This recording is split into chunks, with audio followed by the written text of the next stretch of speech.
Gemengde gevoelens het vandag geheers tydens die oorhandiging van 'n nuwe veeldoelige sportveld in die Postdien gemeenskap in Bosmasburg.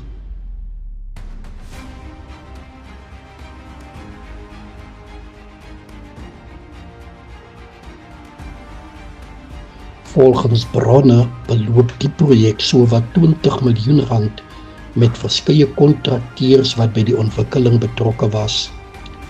Die fasiliteit is vandag amptelik deur die kontrakteur aan die Tsansapani plaaslike munisipaliteit oorhandig, wat dit op 'n later stadium formeel aan die gemeenskap sal afgee. Baie dankie vir die geleentheid. Dis vir my verblywend as 'n gemeenskaps lid in Bosmasburg in Postdien vir die opening van hierdie sportfasiliteit. Dis lank afwagtend, was ons die kinders het nou speelplek en ons is dankbaar vir die munisipaliteit wat hulle deel gedoen het om hierdie ding 'n werklikheid te maak. En ons sê ook dankie aan die kontrakteur wat vir ons hierdie plek klaar gemaak het en ons is dankbaar.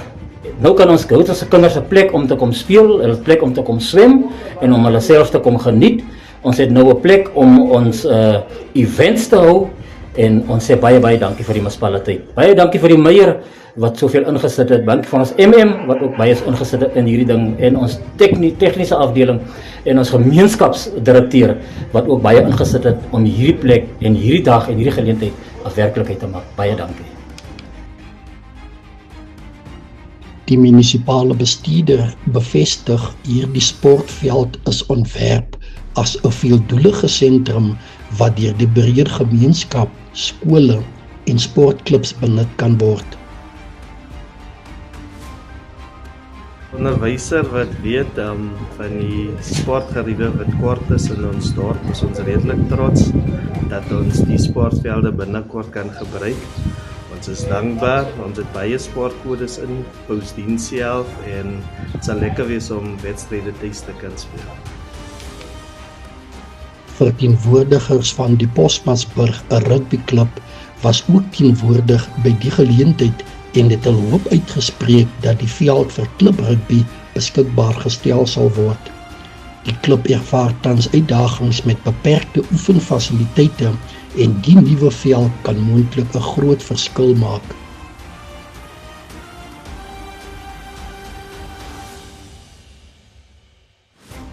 Ondanks die positiewe ontwikkeling in die Postdien gemeenskap, bly daar vrae in die gemeenskap oor die kostes van die projek en die tydlyn van die finale oorhandiging aan inwoners asook die standaard van die werk. Nietemin het Postdien in Bosmasburg uiteindelik 'n veeldoelige sportveld meer as R20 miljoen later en steeds in tyd vir soveel jong talent wat in die Postdien gemeenskap verlore gaan. Ek is Reggie Golaye van Reggie's Driving School in Kuruman en ek adverteer by Horizon Media.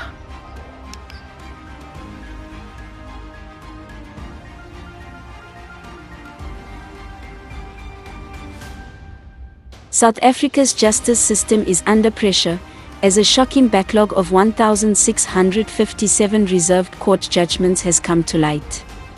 The Democratic Alliance says it will now probe the delays following the release of a long-awaited report by the Office of the Chief Justice. A reserved judgment is when a judge delays a decision after a case has concluded. Judicial standards require that rulings be delivered within 3 months, yet more than 300 cases have been outstanding for over 6 months. These delays are not just administrative, they are a direct threat to justice. The backlog is seen as a major barrier to access to justice, weakening public trust in the courts and potentially contributing to rising crime levels. Legal certainty is also at stake. Businesses depend on timely court decisions to operate, grow, and create jobs. While the Office of the Chief Justice has received increased funding and independence under the Government of National Unity, questions remain about why results are not being delivered. The Democratic Alliance says it will now use parliamentary processes to hold the system accountable and push for real solutions.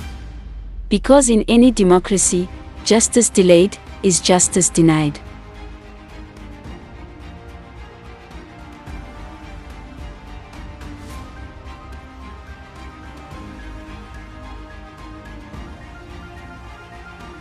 Hi, ek is Brian Jacobs van Clippings & Cut Barbershop in Bosmansburg.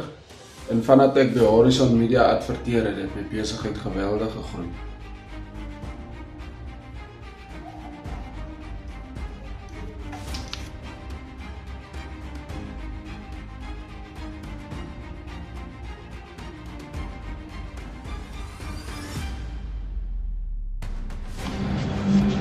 The weekly meet and greet program hosted by Robin Lee Milford on Radio NFM continued this week with Captain Magerman, head of Namakwa Communications, reflecting on the successful Safer Easter Operation Paseka.